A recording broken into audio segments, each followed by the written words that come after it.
যুক্তরাজ্যে বাংলাদেশ প্রবাসী কল্যাণ পরিষদের উদ্যোগে ইফতার মাহফিল ও আলোচনা সভা অনুষ্ঠিত হয়েছে। যুক্তরাজ্য হোয়াইট চ্যাপেলের একটি রেস্টুরেন্টে এ আয়োজন করা হয়। অনুষ্ঠানে সভাপতিত্ব করেন পরিষদের চেয়ারম্যান আব্দুল বারী, সঞ্চালনা করেন মোস্তফা আলী। সভায় প্রধান অতিথি হিসেবে টেলিকনফারেন্সের মাধ্যমে বক্তব্য রাখেন বাংলাদেশ সরকারের প্রবাসী কল্যাণ ও বৈদেশিক কর্মসংস্থান মন্ত্রী আরিফুল হক চৌধুরী। এ সময় অনুষ্ঠানে প্রধানমন্ত্রী তারেক রহমানের উদ্দেশ্যে প্রেরিত বার্তা গ্রহণ করেন ইউকে বিএনপির আহ্বায়ক আবুল কালাম আজাদ এবং সদস্য সচিব খসরুজ্জামান খসরু। বিরোধী দলীয় প্রধানের উদ্দেশ্যে প্রেরিত পত্র গ্রহণ করেন ইউরোপ জামায়াতের মুখপাত্র আবু বকর মোল্লা।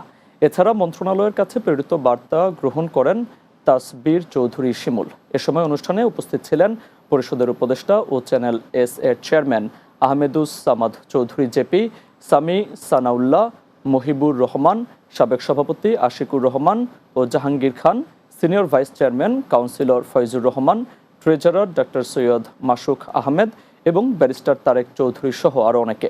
অনুষ্ঠানে ইফতারের স্পন্সর ছিলেন অ্যাঞ্জেল মোটরস গ্রুপের কর্ণধার ও বিপিকেপির লাইফ মেম্বার নোমান মালিক।